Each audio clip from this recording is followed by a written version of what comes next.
सभी को नमस्कार, स्वागत है हमारे यूट्यूब चैनल सेल्फ स्टडी पर। आज हमने जैसा बोला था पिछले लेक्चर्स में, पिछले वीडियो में कि ये टॉपिक हम सब कवर करेंगे, तो उसी क्रम में आज हम लोग शुरू करने वाले हैं। बहुत छोटा टॉपिक है और आपने इस एग्जाम में भी देखा होगा और आगे आने वाले एग्जामिनेशन में यूजीसी नेट में आएगा। ये बेसिकली अगर देखा जाए तो रीजनिंग का पार्ट है। इसका नाम है कोनोटेशन एंड डिनोटेशन। ठीक है, तो कोनोटेशन और डिनोटेशन से आप क्या समझते हैं इसके बारे में हम लोग जानेंगे। थोड़ा थोड़ा इसका कॉन्सेप्ट जानेंगे, बहुत सिंपल कॉन्सेप्ट है और एक दो एग्जांपल लेंगे, उससे हम लोग समझने की कोशिश करेंगे। ठीक है, गुणार्थ शब्द करके आया था कोनोटेशन में। ठीक है, गुणार्थ बोलते हैं। गुणार्थ मीन्स कि गुणार्थ से खुद में समझ में आता है कि उसके गुण बढ़ने के हिसाब से इसमें अरेंज करना था इस बार। तो हम सब लोग से पहले यहाँ पर दो शब्द देखते हैं, कोनोटेशन और डिनोटेशन। ठीक है,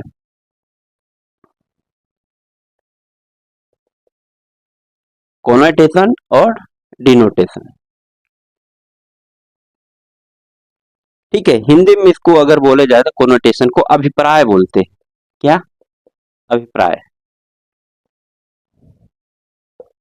मेनली आपके लिए इंपॉर्टेंट कोनोटेशन ही है।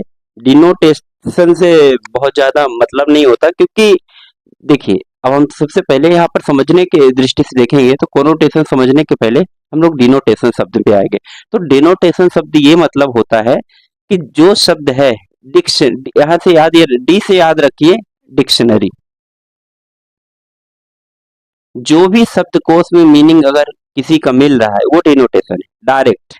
ठीक है, एग्जैक्ट मीनिंग। मान लीजिए आपके लिए कोई शब्द है मोबाइल, स्पीकर, फैन, तो ये डायरेक्ट सब डिक्शनरी में आपको मिलेंगे। इसमें कोई घुमा फिरा के चीजें नहीं है, वो आपका क्या कहलाता है? डिनोटेशन। डिनोट कर देना, डिनोटेट कर देना। ठीक है, डिक्शनरी में जैसे मान लीजिए आपका शब्द है गुलाब, तो गुलाब मतलब गुलाब ही होता है। ठीक है, कमल, कमल मतलब लोटस, यही होता है, सीधे मतलब डिनोटेशन का होता है। वहीं पर अगर बात करें, इंपॉर्टेंट टर्म है कोनोटेशन। कोनोटेशन का मतलब अभिप्राय, हिंदी में है अभिप्राय, मतलब इसका मतलब ही है, अभिप्राय का मीनिंग ही क्या है? आशय। ठीक है, तो कोनोटेशन का ये मतलब है कि इसमें हमेशा इमोशंस छिपे होते हैं और इमोशन का एक्सप्रेशन किया जाता है दूसरे मीनिंग के तौर पर। जैसे एग्जाम्पल के तौर पर अगर देखें तो मान लीजिए रोज है, रोज का हमने डिनोटेशन मीनिंग क्या देखा था? रोज मतलब गुलाब। अब रोज में इसमें कई मीनिंग आ सकते हैं। मान लीजिए रोज में एक ब्लैक रोज है, एक रेड रोज है, एक येलो रोज है, एक व्हाइट रोज है।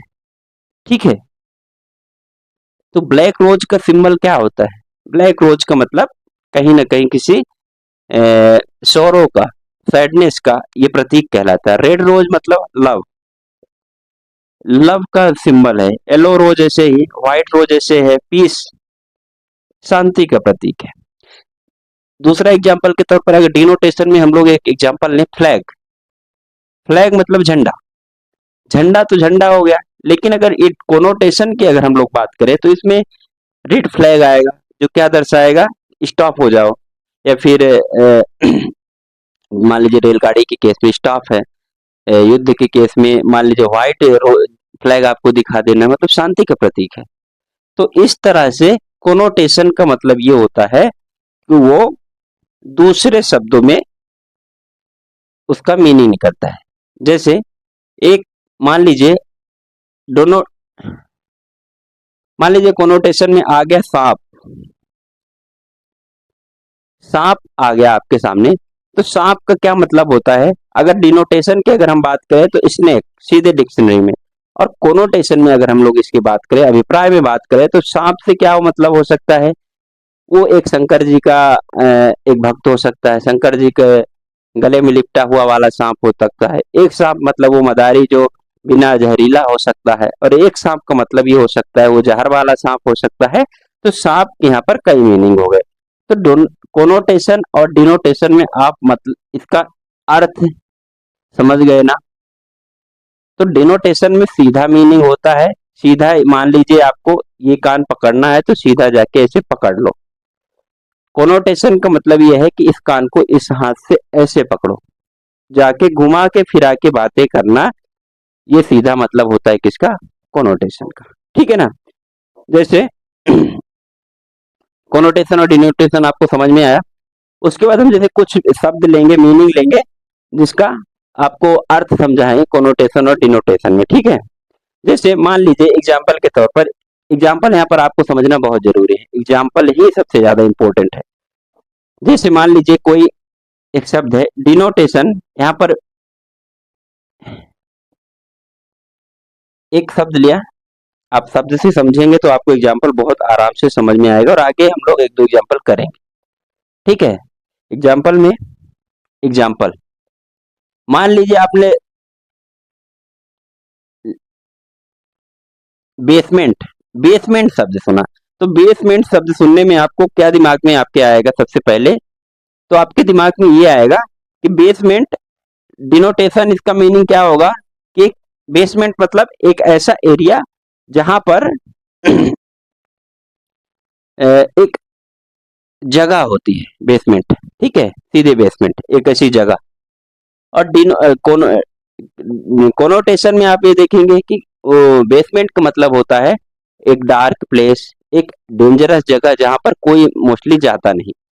तो डिनोटेशन मतलब सीधे बेसमेंट एरिया या फिर उस जगह होता है। कोनोटेशन मतलब एक ऐसा प्लेस जहां पर कोई नहीं जाता, एक ऐसा प्लेस जो डार्क होता है। ये दो मीनिंग होता है। दूसरा मान लीजिए आप एग्जांपल के तौर पर एक शब्द लेंगे, मान लीजिए एक सेंटेंस लिखा है I love you my baby. इसमें बेबी शब्द का कोनोटेशन और डिनोटेशन में मीनिंग देना है। तो सिंपल सी मीनिंग है, ध्यान दीजिएगा। डिनोटेशन में क्या आ जाएगा, बेबी मतलब होता है इन्फेंट, इन्फेंट मतलब नवजात शिशु। और कोनोटेशन में आप इसके कई मीनिंग निकाल सकते हैं।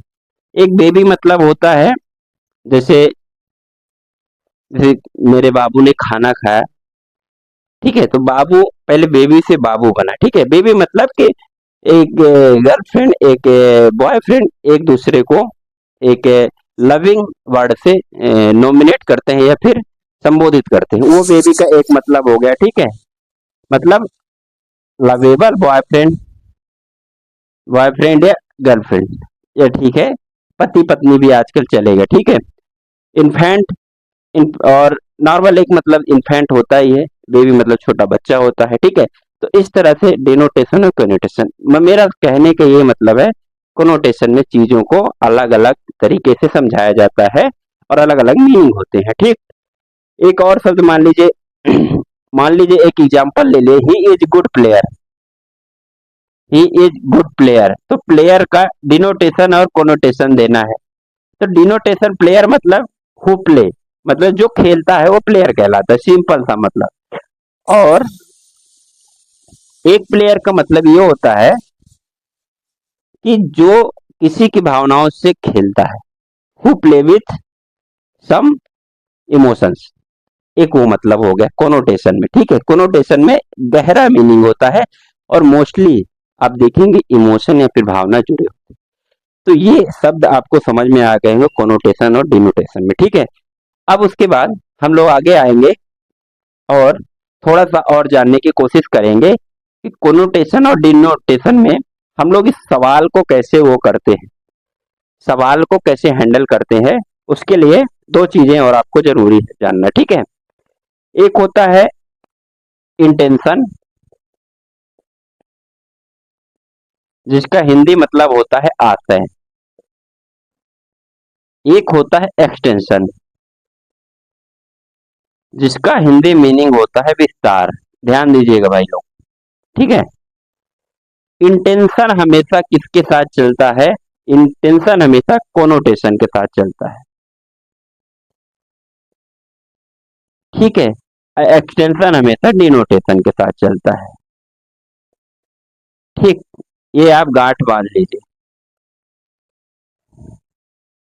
अब मैं अगर आपसे बात करूं कि किसी भी वस्तु का, किसी भी व्यक्ति का अगर विशेषता बतलाना हो, तो कोनोटेशन आएगा कि डिनोटेशन? आपका जवाब आएगा कोनोटेशन, क्योंकि उसमें हम घुमा के बातों कर रहे हैं और एक के कई मीनिंग दे रहे हैं, ठीक है। तो कोनोटेशन हमेशा किसके साथ, इंटेंशन हमेशा किसके साथ चलता है? कोनोटेशन के साथ। एक्सटेंशन या फिर विस्तार हमेशा डिनोटेशन के साथ चलता है। एग्जाम्पल के तौर पर हम लोग एग्जाम्पल लेंगे। मान लीजिए एक कार है, क्या है ये? एग्जाम्पल है पहला, कार, ठीक है। तो कार में आप एक्सटेंशन में अगर बात करेंगे तो क्या करेंगे? सीधे कौन सी कार है? आरडी है। कौन सी कार है? लैम्बोर्गिनी है। कौन सी कार है? ब्रेजा है। ये क्या हुआ? कार के नाम हुआ। सीधा इनका मतलब है, ये डिक्शनरी में आपको शब्द मिलेंगे और जो भी इनका चलतू है हर जगह ये यही इसी रूप में जाने जाते हैं। आरडी मतलब आरडी, लैम्बोर्गिनी मतलब लैम्बोर्गिनी, ब्रेजा मतलब ब्रेजा। अब इसका इंपॉर्टेंट पार्ट है कोनोटेशन।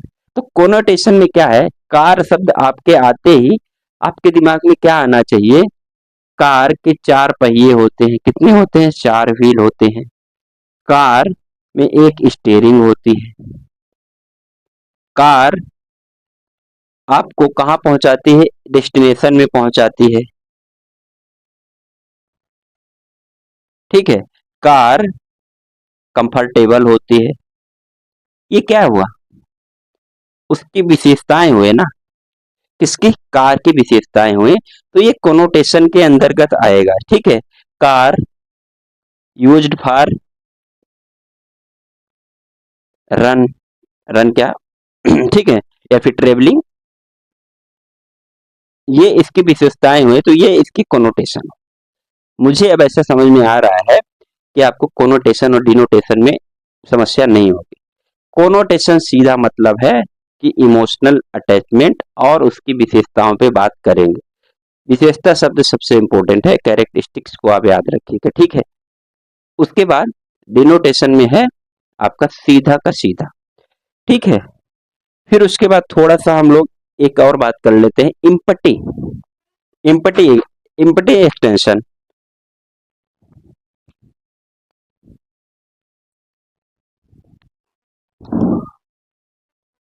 आप लोग फिर अब हम लोग आगे थोड़ी सी बात कर लेते हैं किस पे?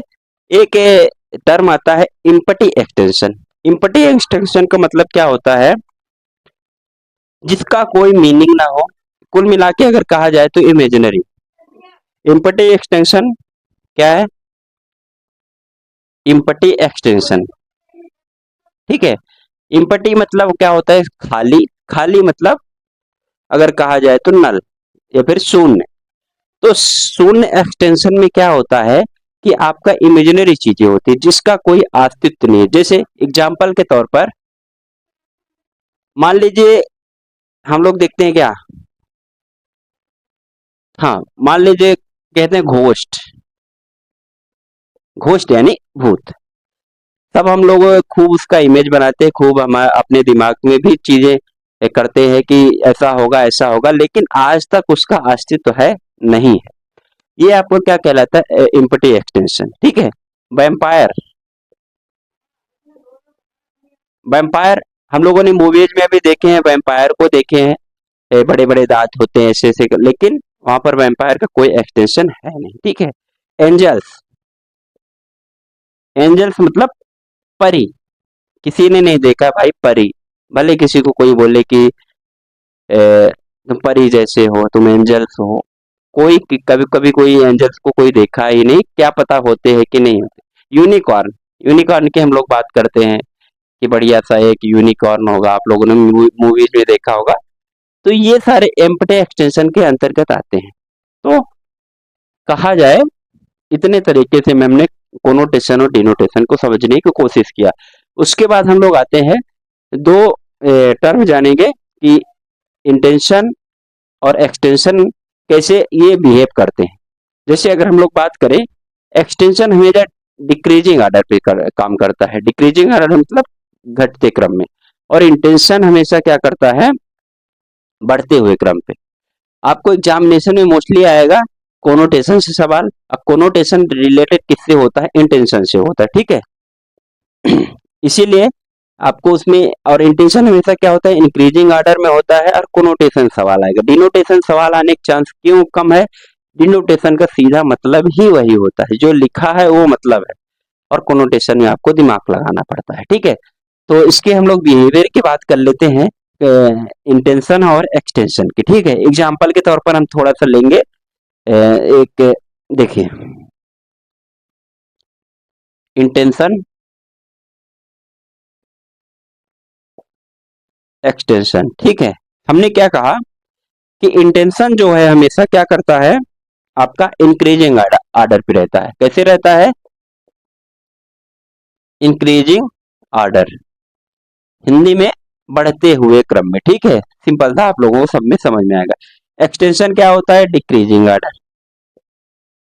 डिक्रीजिंग ऑर्डर यानी घटते हुए क्रम। किस आदत, क्या घटते हुए क्रम में? उनके गुण के, गुण मतलब फीचर्स या फिर विशेषताएं। इंटेंशन हमेशा किस में होता है? सबको पता है, कोनोटेशन है। एक्सटेंशन किसका? वो है डिनोटेशन। अब हम एक एग्जांपल लेंगे। ठीक है, सबसे पहले हम एग्जांपल ले लेते हैं किसका? एक्सटेंशन का। एक्सटेंशन क्या होता है? Decreasing order. मान लीजिए ये एक ग्राफ है, समझिएगा। ठीक है, यहां पर हम लोग देखते हैं ग्राफ में 1 2 3। ठीक है, इस ग्राफ को हम लोग डिक्रीजिंग ऑर्डर पर ले जाते हैं, ये ऐसे चल रहा है। ठीक है, इसमें पहला ग्राफ जैसे है, मान लीजिए एक है एनिमल, एनिमल एनिमल मतलब जानवर, दूसरा है मैमल, और तीसरा है आपका लायन। ठीक, ऐसे ही हम लोग एक बना लेते हैं और इंटेंशन वाले ग्राफ को बढ़ते हुए क्रम में, ये छोटा, ये बड़ा, और ये इससे भी बड़ा।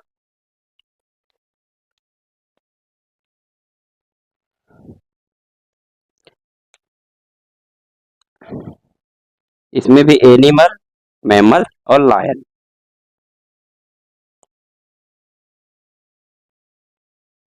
ओके, अब देखिए इंटेंशन में हमने क्या बोला, कोनोटेशन में इंक्रीजिंग ऑर्डर पे रहेगा। ठीक है, क्या रहेगा? इंक्रीजिंग ऑर्डर पे उसके गुण।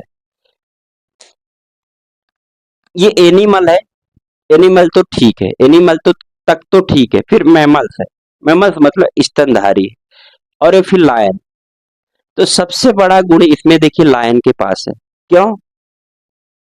समझ पा रहे हैं आप? देखिए लायन क्या है, लायन मैमल्स भी है और एनिमल भी है, तो सबसे बड़ा इसमें गुण किसके पास है? लायन के पास है। ये आपका कहां पे आएगा? कोनोटेशन में। एक ऐसा लायन है जो मैमल्स भी है और एनिमल भी है, तो सबसे अगर सुपर कहा जाए तो यहाँ पर कौन है? लायन।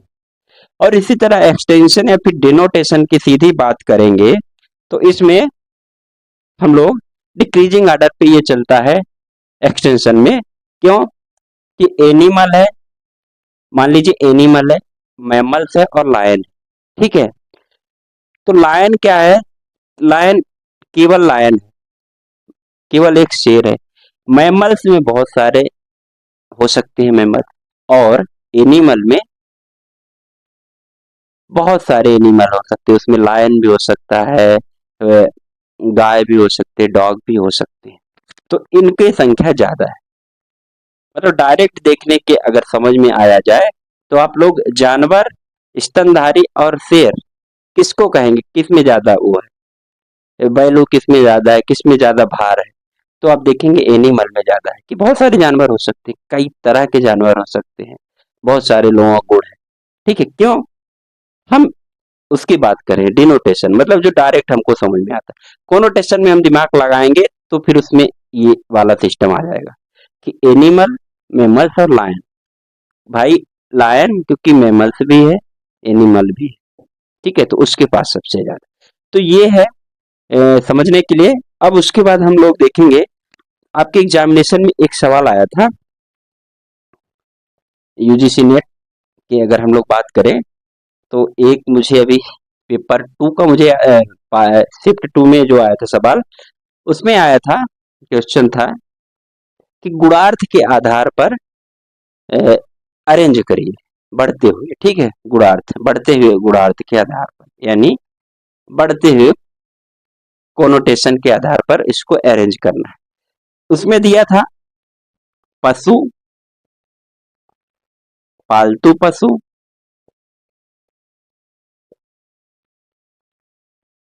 बोझा ढोने वाला पशु, बोझा ढोने वाला, और एक दिया था घोड़ा,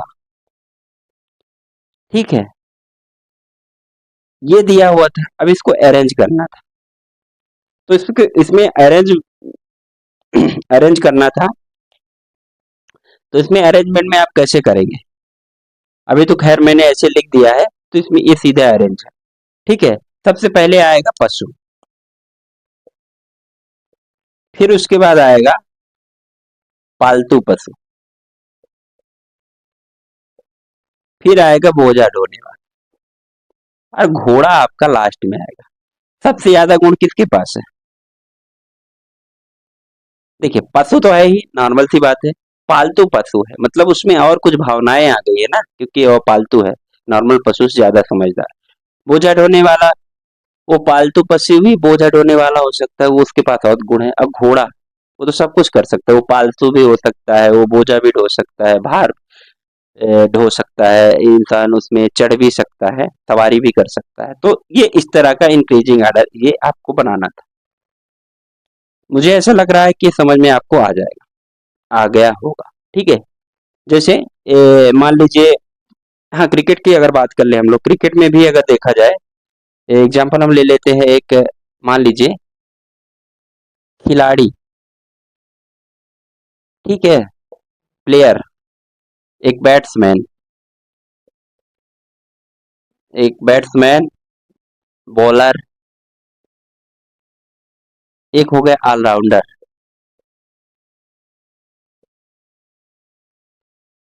तो इसको आप कैसे अरेंज करेंगे?